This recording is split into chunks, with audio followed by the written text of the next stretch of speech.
ഇന്ന് നമ്മൾ നോക്കാൻ പോകുന്നത് 10ാം ക്ലാസ് പൊളിറ്റിക്സിലെ 4ാമത്തെ ചാപ്റ്ററായ പൊളിറ്റിക്കൽ പാർട്ടീസ് എന്ന് പറയുന്ന ചാപ്റ്ററാണ്. അപ്പോൾ അതിലേക്ക് നോക്കുന്നതിന് മുമ്പ് ഈ ചാനൽ ആരെങ്കിലും സബ്സ്ക്രൈബ് ചെയ്യാനുണ്ടെങ്കിൽ ദയവായി സബ്സ്ക്രൈബ് ചെയ്ത് സപ്പോർട്ട് ചെയ്യുക. അപ്പോൾ നമുക്ക് ചാപ്റ്ററിലേക്ക് നോക്കാം. In this tour of democracy, we have come across political parties several times.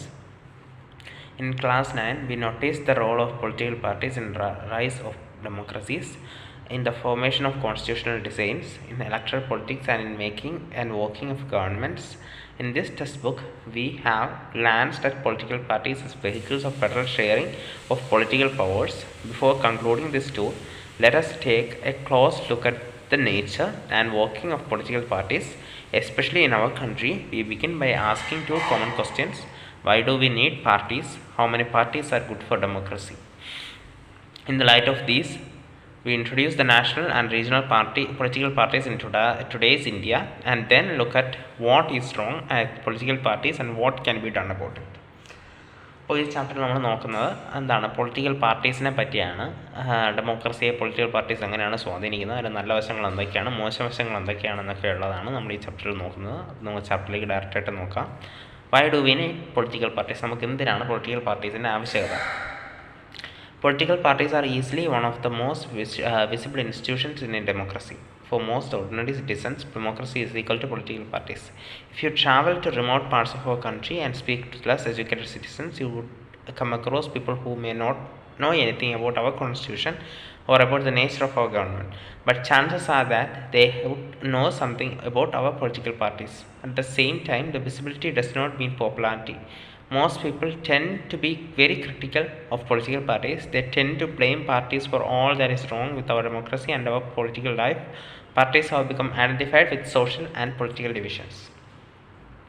അപ്പോൾ ഡെമോക്രസിയുടെ തന്നെ ഏറ്റവും വിസിബിളായ ഇൻസ്റ്റിറ്റ്യൂഷൻസ് എന്ന് പറയുന്നത് പൊളിറ്റിക്കൽ പാർട്ടീസാണ്. ഇപ്പോൾ ഓർഡിനറി സിറ്റിസണിനെ സംബന്ധിച്ചിടത്തോളം ഡെമോക്രസി എന്ന് പറയുന്നത് തന്നെ പൊളിറ്റിക്കൽ പാർട്ടീസാണ്. ഇപ്പോൾ നമ്മുടെ രാജ്യത്തെ റിമോട്ട് ഏരിയകളിലേക്ക് പോയിട്ട് ചിലപ്പോൾ അവർക്ക് ഇന്ത്യയുടെ കോൺസ്റ്റിറ്റ്യൂഷനെ പറ്റിയോ അതിൻ്റെ കാര്യങ്ങളെ പറ്റിയോ ഒന്നും അറിയത്തില്ലായിരിക്കും. പക്ഷേ നല്ല ചാൻസ് ഉണ്ട് പൊളിറ്റിക്കൽ പാർട്ടീസിനെ പറ്റി അറിയാനായിട്ട്.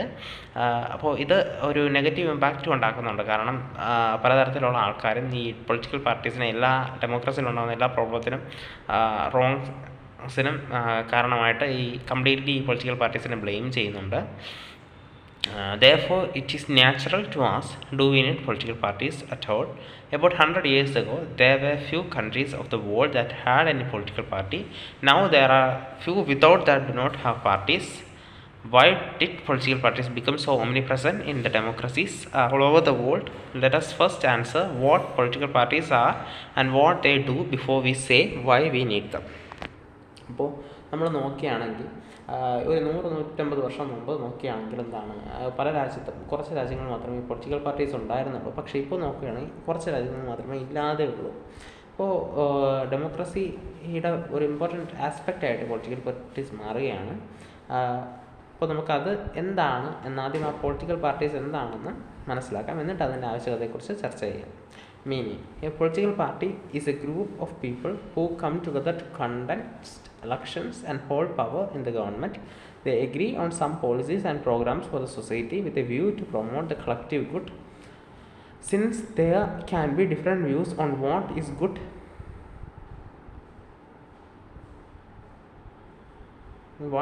for all, parties try to persuade people why their policies are better than others. They seek to implement these policies by winning popular support through elections. അപ്പോൾ എന്താണ് പൊളിറ്റിക്കൽ പാർട്ടീസ് എന്ന് പറയുന്നത്? കുറച്ച് കൂട്ടം ആൾക്കാരാണ്. അവരെന്ത് ചെയ്യാം, അവർ ഇലക്ഷനിലൊക്കെ മത്സരിച്ച് പവർ നേടിയെടുക്കാനായിട്ട് മത്സരിക്കുകയാണ്. എന്താണ്, അവർക്കൊരു കളക്റ്റീവ് പോളിസി കാണും, അല്ലെങ്കിൽ ഒരു ഐഡിയോളജി കാണും. അതൊക്കെ ജനങ്ങളിലേക്ക് എത്തിക്കുക, ജനങ്ങൾക്കൊരു കളക്റ്റീവ് ഗുഡ് അല്ലെങ്കിൽ എല്ലാവർക്കും ഒരു നന്മ ഉണ്ടാകുക എന്നുള്ള ആശയമായിട്ട് ആണ് പൊളിറ്റിക്കൽ പാർട്ടീസ് എസ്റ്റാബ്ലിഷ് ചെയ്യുക. അവരവരുടെ പോളിസീസ്, അവരുടെ ഒരു ഇലക്ഷനിൽ വിജയിച്ചൊരു പോപ്പുലർ സപ്പോർട്ട് നേടി അവരുടെ പോളിസീസ് ഇംപ്ലിമെൻറ്റ് ചെയ്യാൻ വേണ്ടിയിട്ടാണ് അവർ ശ്രമിക്കാറ്. Thus, parties reflect fundamental political divisions in a society. Parties are about a part of society or part of the society and thus involve partisanship. Thus, a party is known by which part it stands for, which policies it supports, and whose interests it upholds. A political party has three components: the leaders, the active members, and the followers. അപ്പോൾ എന്താണ്, അപ്പോൾ ആ ഒരു സൊസൈറ്റിയിലൊരു part തന്നെയാണ് ഈ political parties എന്ന് നമുക്ക് പറയാം, അല്ലെങ്കിൽ ഒരു പാർട്ടിസൺഷിപ്പ് എന്നൊക്കെ നമുക്ക് പറയാം. അതായത് ആ ഒരു പൊളിറ്റിക്കൽ പാർട്ടീസ് അവരുടെ എന്തിനാണ് നിലകൊള്ളുന്നത്, എന്ത് ഐഡിയോളജിയാണ് അവർക്കുള്ളത്, എന്താണ് അവർ സപ്പോർട്ട് ചെയ്യുന്നത്, ആരുടെയൊക്കെ ഇൻട്രസ്റ്റ് ആണ് അപ്ഹോൾഡ് ചെയ്യുന്നത് എന്നൊക്കെ ഉള്ള കാര്യങ്ങൾ അവർക്കുണ്ടാകും. അപ്പോൾ പ്രധാനമായിട്ടും 3 കമ്പോണൻസ് ഒരു പൊളിറ്റിക്കൽ പാർട്ടിക്കുണ്ടാകും. ആദ്യത്തെ ലീഡേഴ്സാണ്, രണ്ടാമത്തെ ആക്റ്റീവ് മെമ്പേഴ്സാണ്, മൂന്നാമത്തെ ഫോളോവേഴ്സാണ്. Function. What does a political party do? Basically, political parties fill political offices and exercise political power. Parties do so by performing a series of functions. Parties contest elections. In most democracies, elections are fought mainly among the candidates put up by political parties. Parties select their candidates in different ways. In some countries, such as the USA, members and supporters of a party choose its candidates. Now more and more countries are following this method. In other countries like India, top party leaders choose candidates for contesting elections. അപ്പോൾ parties എന്താ ചെയ്യുക, ഇലക്ഷൻസിൽ contest ചെയ്യും, മത്സരിക്കും. അപ്പോൾ ഈ ഇലക്ഷനിൽ പ്രധാനമായിട്ട് 2 candidates തമ്മിലായിരിക്കും മത്സരിക്കുക, അല്ലെങ്കിൽ 2 പൊളിറ്റിക്കൽ പാർട്ടീസ് ഫോർവേഡ് ചെയ്യുന്ന candidates തമ്മിലായിരിക്കും മത്സരിക്കുക.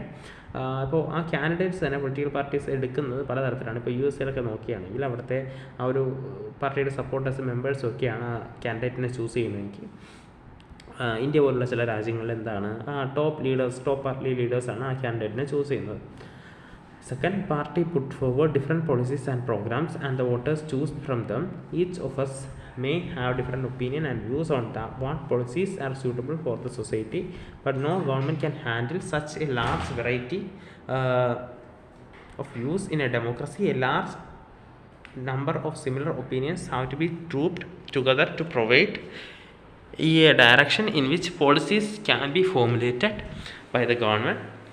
This is what the parties do. A party reduces a vast multitude of opinions into a few basic positions which supports the government is expected to base its policies on the line taken by the ruling party.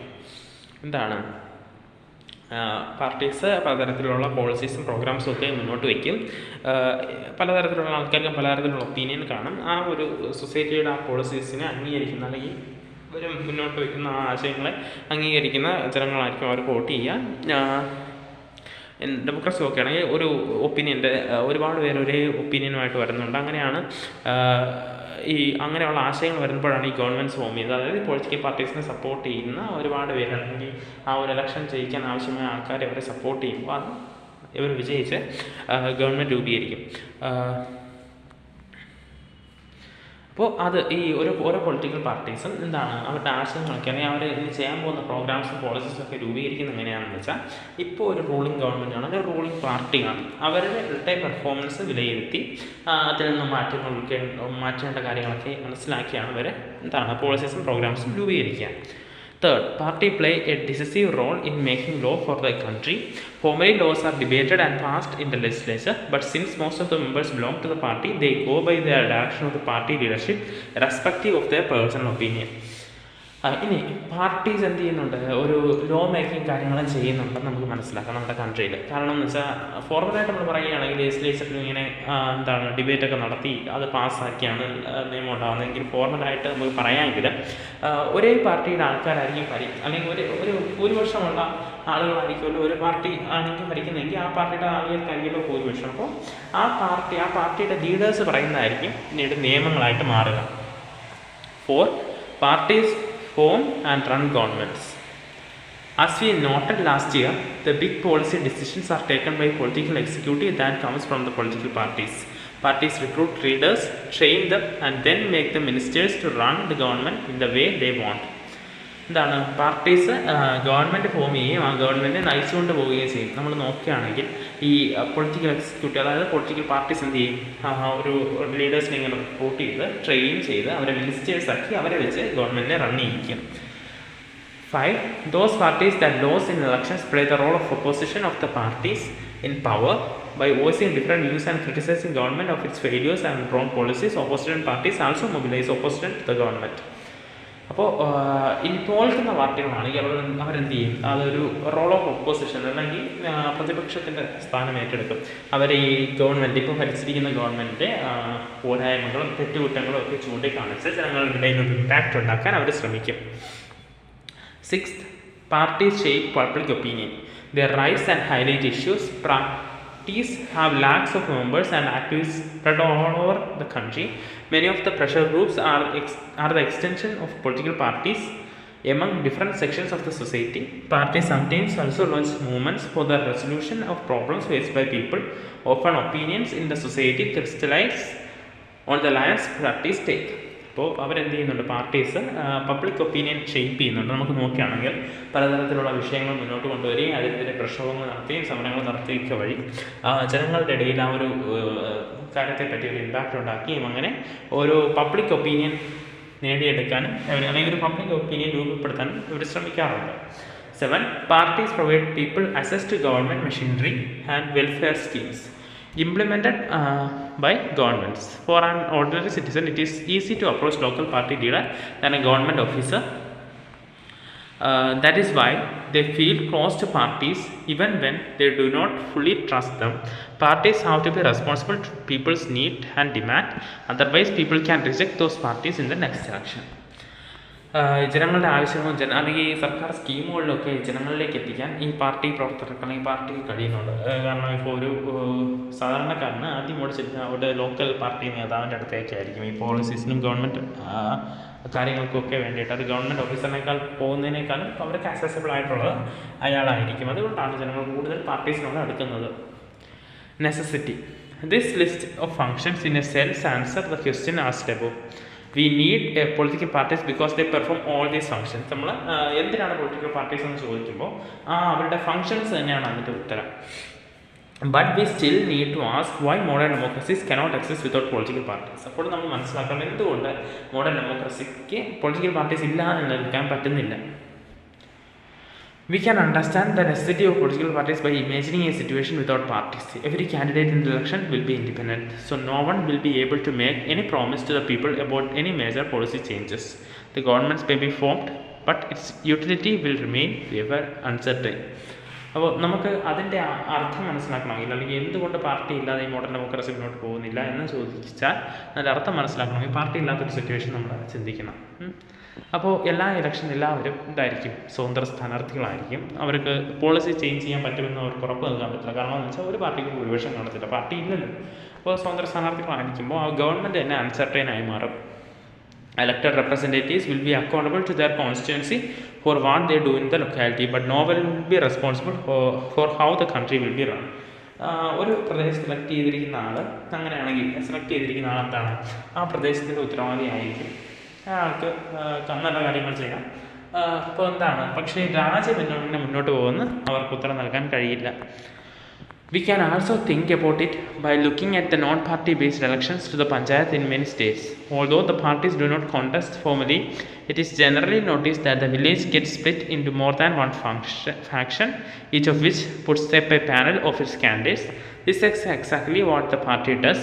That is the reason we find political parties in almost all countries of the world, whether these countries are big or small, old or new, developed or developing. അപ്പോൾ നമ്മൾ ഇതിനൊക്കെ non party based election നടത്തിയ പഞ്ചായത്തൊക്കെ നമ്മളെടുത്ത് നോക്കിയാൽ മനസ്സിലാവും. കാരണം എന്ന് വെച്ചാൽ അവരുടെ ആ ഒരു വില്ലേജ് തന്നെ പലതരത്തിലായി പല പാനൽസ് രൂപീകരിച്ച് ഇലക്ഷനൊക്കെ മത്സരിക്കാനുള്ള സാധ്യതയൊക്കെ ഉണ്ട്. അപ്പോൾ അതൊക്കെ ബുദ്ധിമുട്ടായിട്ട് വരും. അതുകൊണ്ടാണ് ഒട്ടുമിക്ക രാജ്യങ്ങളും വലുതാണെങ്കിലും ചെറുതാണെങ്കിലും പഴയതാണെങ്കിലും പുതിയതാണെങ്കിലും ഡെവലപ്ഡ് ആണെങ്കിലും ഡെവലപ്പിംഗ് ആണെങ്കിലും ഈ പൊളിറ്റിക്കൽ പാർട്ടീസിനെ സപ്പോർട്ട് ചെയ്യുന്നത്. The rise of political parties is directly linked to the emergence of representative democracy. ഇപ്പോൾ പൊളിറ്റിക്കൽ പാർട്ടീസിൻ്റെ ഫോർമേഷൻ നമ്മൾ നോക്കുകയാണെങ്കിൽ അത് തിരഞ്ഞെടുക്കപ്പെടുന്ന ഇലക്ഷൻസ് വഴിയൊക്കെ ആ കാലം മുതലേ തുടങ്ങിയതാണ്. As we have seen, large societies need representative democracy. As societies become large and complex, they also need some agency to gather different views on various issues and to present them to the government. അപ്പോൾ നമ്മൾ നോക്കുകയാണെങ്കിൽ വലിയൊരു സൊസൈറ്റിക്ക് എന്ത് വേണം, representative democracy വേണം. പക്ഷേ ആ സൊസൈറ്റി വലുതാവുന്നതിനും കോംപ്ലക്സ് ആവുന്നതിനും അനുസരിച്ച് ജനങ്ങളുടെ ആവശ്യങ്ങൾ ഒത്തുചേർത്ത് ഒരു ഗവൺമെൻറ്റിലേക്ക് എത്തിക്കാൻ ഒരു സംവിധാനവും വേണം. They need some ways to bring various representatives together so that a responsible government could be formed. അപ്പോൾ ആ സംവിധാനം വെച്ച് എന്ത് ചെയ്യാം, ആ ഒരു പലതരത്തിലുള്ള റെപ്രസെൻറ്റേറ്റീവ്സിനെ ഒരുമിച്ച് കൊണ്ടുവന്ന് ഒരു റെസ്പോൺസിബിൾ ആയിട്ടുള്ള ഗവൺമെൻറ് ഫോം ചെയ്യാം. they need a mechanism to support or restrain the government, make policies, justify or oppose them. അപ്പോൾ അവർ ഒരു മെക്കാനിസം വേണം. ഗവൺമെൻറ് സപ്പോർട്ട് ചെയ്യാനായാലും ഗവൺമെൻറ്റിനെ ഒപ്പോസ് ചെയ്യാനായാലും ഒരു മെക്കാനിസം വേണം. Political parties fulfill these needs that every representative government has. We can say that parties are a necessary conditions for a democracy. അപ്പോൾ എന്താണ്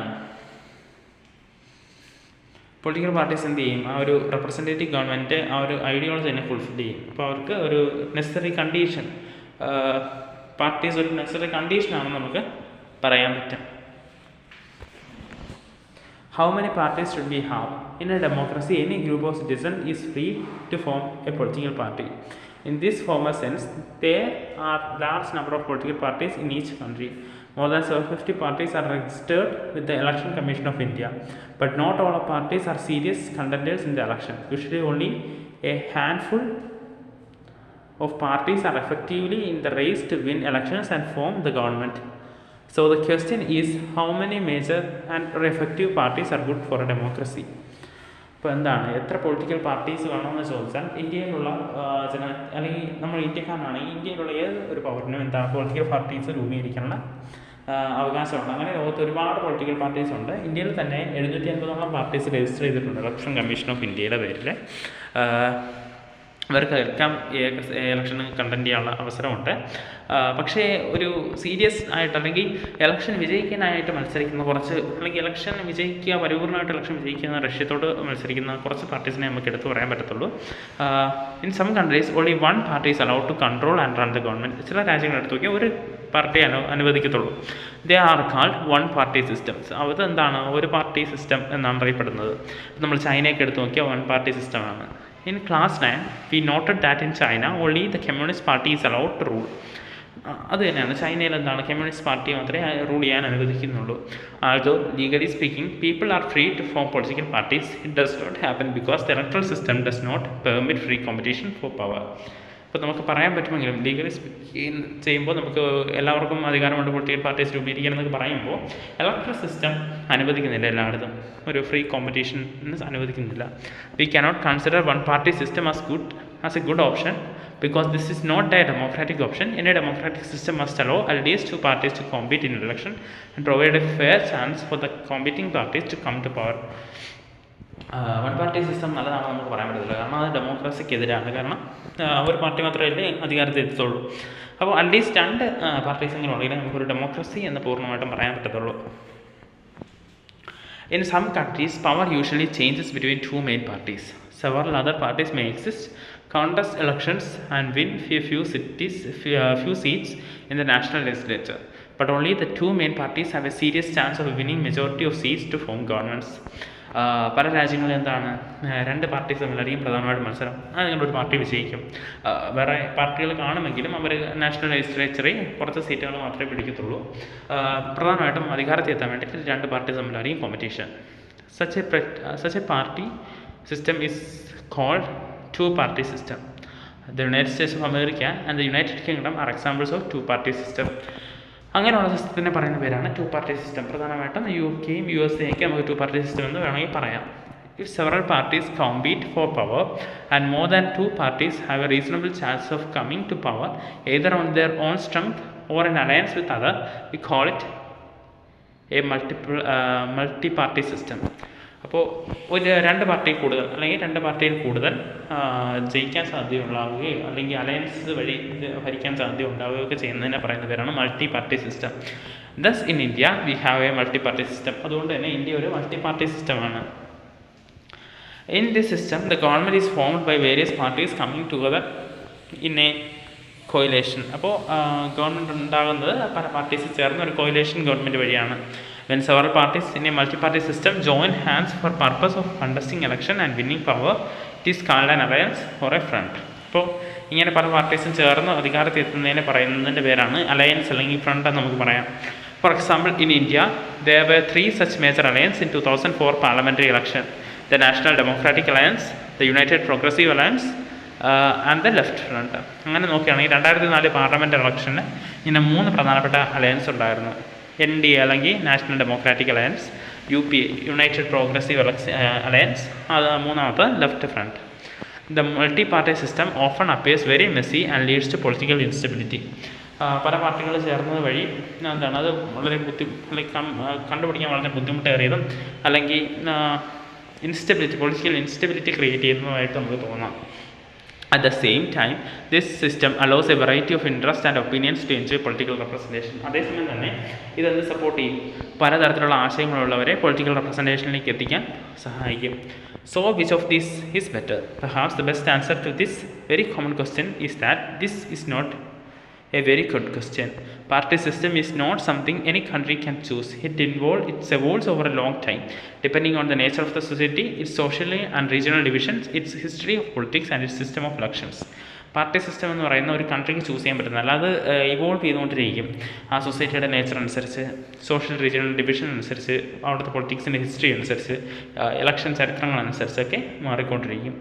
These cannot be changed very quickly. Each country develops a party system that is conditioned by its special circumstances. ഇത് പെട്ടെന്ന് മാറ്റാൻ പറ്റുന്ന ഒന്നല്ല. എല്ലാ കൺട്രിയും ആ ഒരു രാജ്യത്തിൻ്റെ പ്രത്യേകതകൾക്കനുസരിച്ചാണ് ഈ പൊളിറ്റിക്കൽ സിസ്റ്റം രൂപപ്പെടുത്തിയെടുക്കുന്നത്. For example, in India has evolved a multi-party system. It is because the social and geographical diversity in such a large country is not easily absorbed by 2 or even 3 parties. ഇപ്പോൾ India ഒരു multi party system ആയത് എങ്ങനെയാണെന്ന് വെച്ചാൽ, India ഒരു vivid കൾച്ചറുള്ള ഒരു വലിയ democracy, വലിയൊരു geographical ലാൻഡുള്ളൊരു country ആയതുകൊണ്ട് തന്നെ 2 or 3 പാർട്ടി വെച്ച് അതിനെ കൂടുതൽ റെപ്രസെൻറ്റ് ചെയ്യാൻ പറ്റാത്തതുകൊണ്ടാണ് ഇന്ത്യ ഒരു മൾട്ടി പാർട്ടി സിസ്റ്റമാണെന്ന് നമുക്ക് മനസ്സിലാക്കാം. No system is ideal for all countries and all situation. എല്ലാ രാജ്യങ്ങളെ സംബന്ധിച്ചിടത്തോളം എല്ലാ സിസ്റ്റവും ഐഡിയലും അല്ല. പല രാജ്യത്തിനും പല ഒരു പോളിസിയുടെ ആവശ്യമുണ്ട്. National parties. Democracies that follows a federal system all over the world tend to have 2 kinds of political parties. Parties that are present in only one of the federal units and parties that are present in several of all units of the federation. എല്ലാ രാജ്യത്തും 2 തരത്തിലുള്ള parties ഉണ്ടാവാൻ സാധ്യതയുണ്ട്. ഒന്ന് national പാർട്ടീസും 2 regional പാർട്ടീസും. ഒരു federal unit മാത്രം ഉള്ളതും ഒന്നിൽ കൂടുതലായി ഒരുപാട് ഫെഡറൽ യൂണിറ്റിൽ ഉണ്ടാവാൻ സാധ്യതയുള്ളതും. This is the case of India. This is the case in India as well. There are some country-wide parties and which are called national parties. These parties have their units in various states, but by and large, all these units follow the same policies, programs and strategy that is decided at the national level. അപ്പോൾ ആദ്യം നോക്കുകയാണെങ്കിൽ national party. അപ്പോൾ എന്താണ്, ഇന്ത്യയുടെ പല സ്റ്റേറ്റ്സിൽ ഇതിന് units ആണ്. ആ യൂണിറ്റ്സ് എല്ലാം ഒരുപോലെയാണ് പ്രവർത്തിക്കുന്നത്. നാഷണൽ ലെവലിൽ ആ ഓർഡേഴ്സ് അനുസരിച്ച്, സ്ട്രാറ്റജി അനുസരിച്ച്. Every party in the country has to register with the election commission. While the commission treats all parties equally, it offers some special facilities to large and established parties. എന്താണ്, എല്ലാ പാർട്ടീസും election commission register ചെയ്യണം.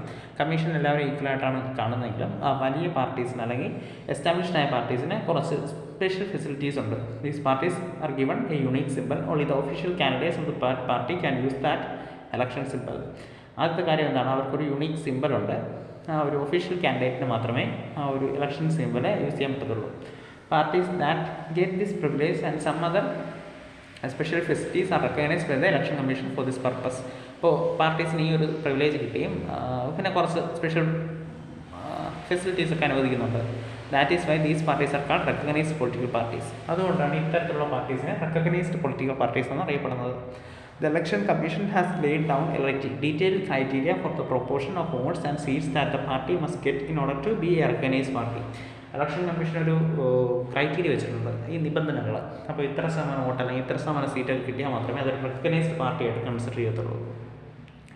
A party that secures at least 6% of the seats, 6% of the total votes in an election to the legislative assembly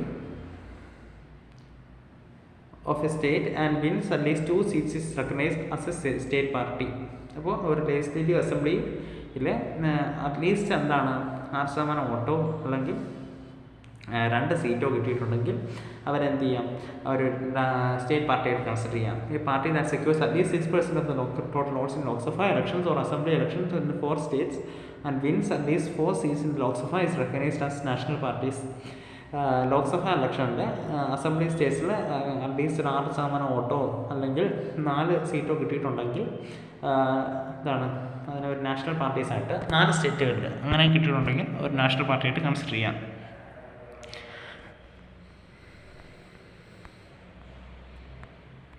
According to this classification, there were 7 recognized national parties in the country in 2009. Let us learn something about each of these parties. ഈ ഒരു കണക്കനുസരിച്ച് 2019 രാജ്യത്ത് എത്രയുണ്ട്? 7 recognized national parties ഉണ്ട്.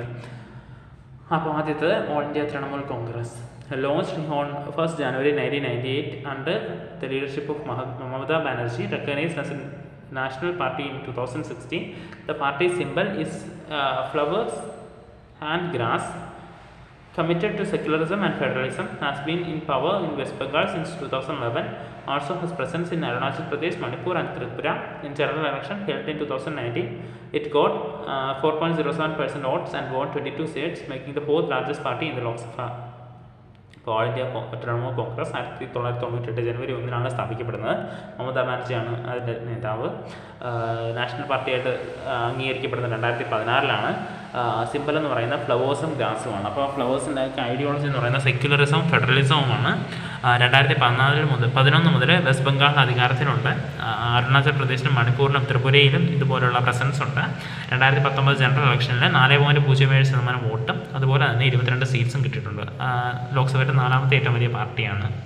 അടുത്തത് Bahujan Samaj party, BSP, formed in 1984 under the leadership of Kanshi Ram, seeks to represent and secure power for the Bahujan Samaj, which includes the Dalit, Adivasis, OBCs and religious minorities.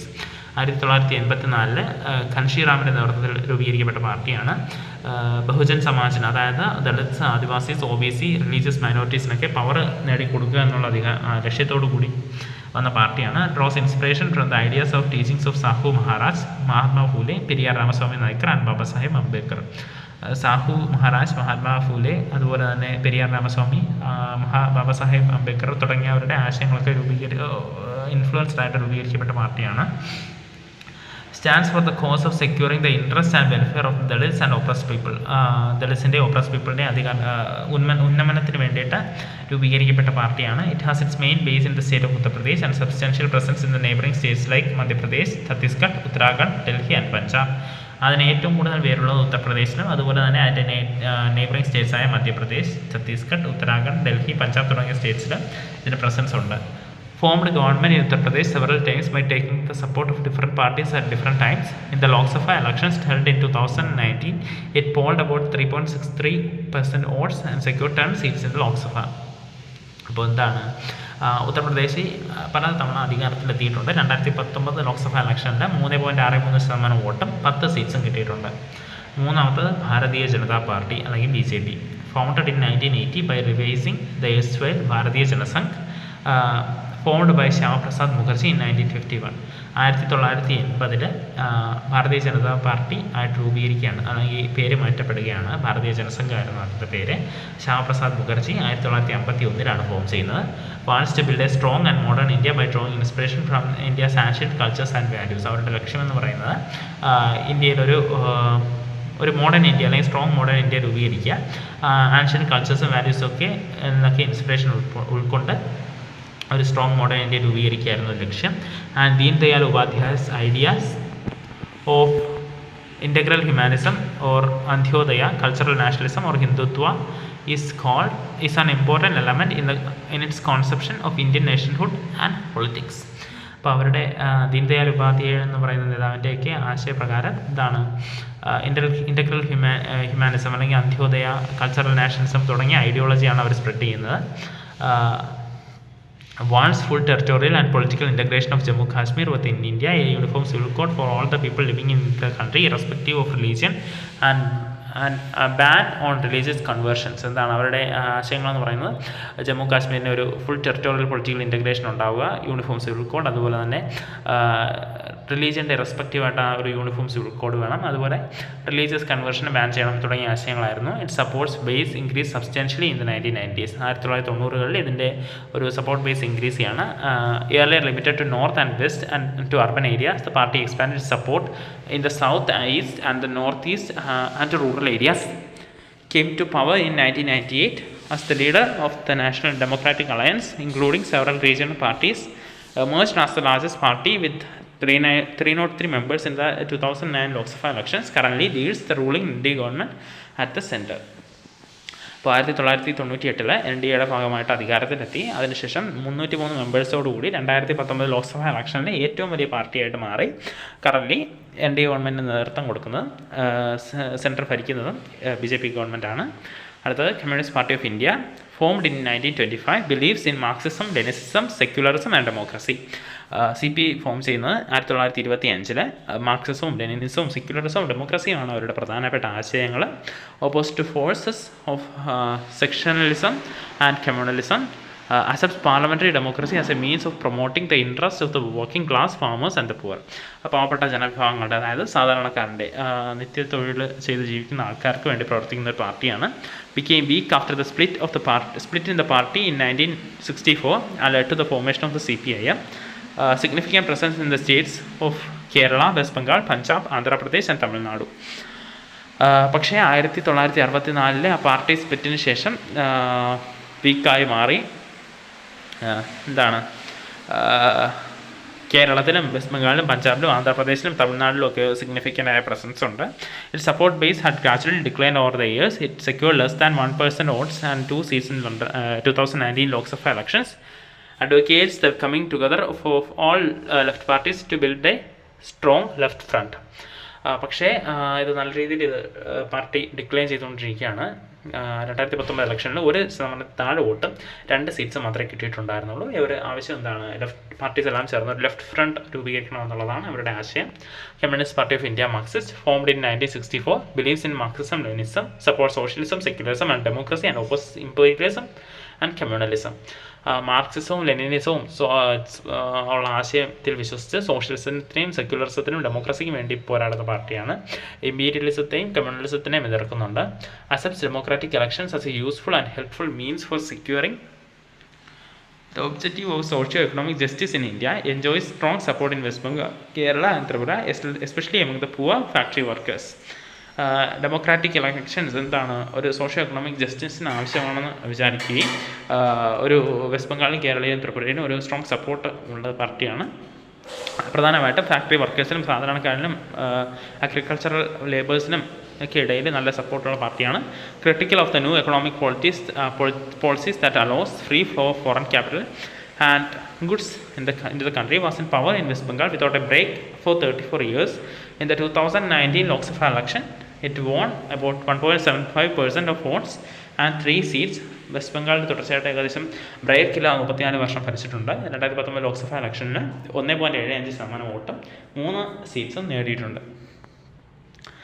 Indian national Congress, popularly known as the Congress Party, one of the oldest parties of the world, founded in 1885 and had experienced many splits. Congress party എന്നറിയപ്പെടുന്നു. 1885 രൂപീകരിക്കപ്പെടുന്നത്. ലോകത്തെ തന്നെ ഏറ്റവും പഴയ പാർട്ടികളിൽ ഒന്നാണ്. Played a dominant role in Indian politics at the national and state level for several decades after Indian independence. ഇന്ത്യയുടെ പൊളിറ്റിക്സിൽ state ലെവലിൽ ആയാലും ശരി നാഷണൽ ലെവലിലായാലും ഏറ്റവും കൂടുതൽ ഇൻഫ്ലുവൻസ് ഉണ്ടാക്കിയ പാർട്ടി എന്ന് പറയുന്നത് INC ആണ്. Under the leadership of Jawaharlal Nehru, the party sought to build a modern secular democratic republic in India. Jawaharlal നെഹ്റുവിൻ്റെ നേതൃത്വത്തിൽ പാർട്ടി എന്ത് ചെയ്യാണ്, ഒരു സെക്യുലർ ഡെമോക്രാറ്റിക് റിപ്പബ്ലിക് മോഡൽ ഇന്ത്യക്ക് രൂപം കൊടുക്കുകയാണ്. Ruling party at the centre till 1977 and then from 1980 to 89 and after 89 support declined, but it continues to be present throughout the country, cutting across social divisions. അപ്പോൾ തുടർച്ചയായിട്ട് 1977 വരെ ഭരിക്കുകയും അതിനുശേഷം 80 മുതൽ 89 വരെ ഭരിക്കുകയും 89 ശേഷം സപ്പോർട്ട് ഡിക്ലൈൻ ചെയ്യുകയും പക്ഷേ അതിൻ്റെ പ്രസൻസ് നാഷണൽ ലെവലിലും സ്റ്റേറ്റ് ലെവലിലും ഒക്കെ തുടരുകയും ചെയ്തു. A centrist party, neither rightist or leftist in its ideologies orientation, the party espouses secularism and welfare of weaker sections and minorities. ഇതൊരു സെൻട്രിസ്റ്റ് പാർട്ടിയാണ്. റൈറ്റിസ്റ്റ് അല്ലെങ്കിൽ വലതുപക്ഷമോ ഇടതുപക്ഷമോ അല്ല, ഒരു നടുക്ക് നിൽക്കുന്ന ഒരു പക്ഷമാണ്. സെൻട്രിസ്റ്റ് പാർട്ടിയാണ്. The INC supports new economic reforms but with a human face. INC പുതിയ തരത്തിലുള്ള എക്കണോമിക് റിഫോംസിനൊക്കെ സപ്പോർട്ട് ചെയ്യുന്നുണ്ട്, പക്ഷേ ഒരു മനുഷ്യത്വപരമായ നിലപാടാണ് എടുക്കുന്നത്. Leader of the United province alliance government from 2004 to 2019. In 2019 Lok Sabha election, it won 19.5 votes and 52 seats. United province അലയൻസിൻ്റെ നേതാവായിരുന്നു 2004 മുതൽ 2019 വരെ. ആ ഒരു UPA ഗവൺമെൻറ് 2004 മുതൽ 2014 വരെ UPA ഗവൺമെൻറ് അധികാരത്തിൽ ഉണ്ടായിരുന്ന UPA ഗവൺമെൻറ് ഏറ്റവും വലിയ പാർട്ടിയായിരുന്നു. 2019 ലോക്സഭ ഇലക്ഷനിൽ 19.5% വോട്ട്സും 52 സീറ്റും കിട്ടിയിട്ടുണ്ട്. NCP, Nationalist Congress Party, formed in 1999 following a split in the Congress Party, espoused democracy, Gandhi secularism, equity, social justice and federalism. 1999 form ചെയ്യുന്നത്. കോൺഗ്രസ് പാർട്ടിയിലെ സ്പ്ലിറ്റ് ഉണ്ടായാണ് ഫോം ചെയ്യുന്നത്. ഡെമോക്രസി, ഗാന്ധി സെക്യുലറിസവും ഇക്വിറ്റിയും സോഷ്യൽ ജസ്റ്റിസും ഫെഡറലിസവും ഒക്കെ ആശയമായിട്ട് വരുന്നൊരു പാർട്ടിയാണ്. Wants high officers in government be confined to natural born citizens of the country, a major party in Maharashtra and the significant presence in Meghalaya, Manipur and Assam. മഹാരാഷ്ട്രയിൽ ഒരു major പാർട്ടിയും അതുപോലെ തന്നെ മേഘാലയയും മണിപ്പൂരിലും ആസാമിലും ഒരു significant പ്രസൻസും ഉണ്ട്. A coalition partner in the state of Maharashtra in the alliance with the Congress. Since 2004, a member of the United Province Alliance. 2004 മുതൽ UPAയുടെ ഭാഗമായിട്ടാണ് പ്രവർത്തിക്കുന്നത്. 2019 ലോക്സഭ ഇലക്ഷനിൽ ഏകദേശം 1.4% വോട്ടും 5 സീറ്റ്സും കിട്ടിയിട്ടുണ്ട്. State parties. Other than these, most of the major parties of the country are classified by the Election Commission as state parties. അപ്പോൾ ഈ 7 parties അല്ലാതെ ബാക്കി വരുന്ന പാർട്ടീസിനെ നാഷണൽ ഇലക്ഷൻ കമ്മീഷൻ എന്താണ് സ്റ്റേറ്റ് പാർട്ടീസ് ആയിട്ടാണ് കൺസിഡർ ചെയ്യുന്നത്. These are commonly referred to as regional parties. These parties need not be regional in their ideology or outlook. Some of these parties are all India parties that happen to have succeeded only in some states. അപ്പോൾ ഇതൊരു regional parties എന്നാണ് അറിയപ്പെടുന്നതിനും റീജിയണലിൽ മാത്രം പ്രവർത്തിക്കുന്ന പാർട്ടിയാവണമെന്നില്ല. ഒരു national wide ഐഡിയോളജിയുള്ള party ആയിരിക്കും, പക്ഷേ ചില സ്ഥലത്ത് മാത്രമേ സക്സീഡ് ചെയ്യപ്പെട്ടിട്ടുള്ളൂ.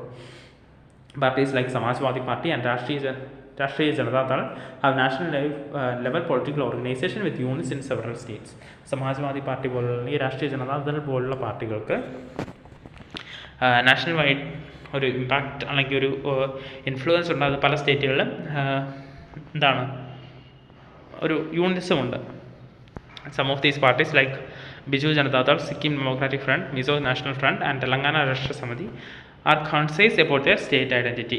ചില പാർട്ടികൾ Biju Janata Dal, Sikkim democratic front, Mizo national front, Telangana Rashtra Samithi തുടങ്ങിയ പാർട്ടികളൊക്കെ അവരുടെ ഒരു സ്റ്റേറ്റ് ഐഡൻറ്റിറ്റി കൂടുതൽ പ്രാധാന്യം നൽകുന്നവരാണ്. Over the last 3 decades, the number and strength of these parties have expanded. This made the Parliament of India politically more and more diverse. ഇപ്പോൾ കഴിഞ്ഞ കുറച്ച് ദശാബ്ദങ്ങളായിട്ട് ഇത്തരത്തിലുള്ള പാർട്ടീസിൻ്റെ ഇൻഫ്ലുവൻസ് കൂടി വരികയും ഇന്ത്യൻ പാർലമെൻറ്റിനെ കൂടുതൽ ഡൈവേഴ്സ് ആക്കുകയും ചെയ്യുന്നുണ്ട്. No one national party is able to secure its own majority in Lok Sabha until 2014. 2014 വരെ ഒരു നാഷണൽ പാർട്ടിക്കും സ്വന്തമായിട്ടൊരു ഭൂരിപക്ഷം കിട്ടിയിട്ടില്ല. As a result, the national parties are compelled to form alliance with state parties. അങ്ങനെ അത് കാരണമൊക്കെ നാഷണൽ പാർട്ടീസ് സ്റ്റേറ്റ് പാർട്ടീസുമായിട്ട് ഒരു coalition form ചെയ്യാൻ compel ചെയ്യപ്പെട്ടിരിക്കുകയാണ്. Since 1996, nearly every one of the state parties has got an opportunity to be part of one or other national level coalition government. 1996 ശേഷം എല്ലാ state പാർട്ടീസിനും അല്ലെങ്കിൽ ഒരു coalition government ഭാഗമാകാൻ അവസരം കിട്ടിയിട്ടുണ്ട്.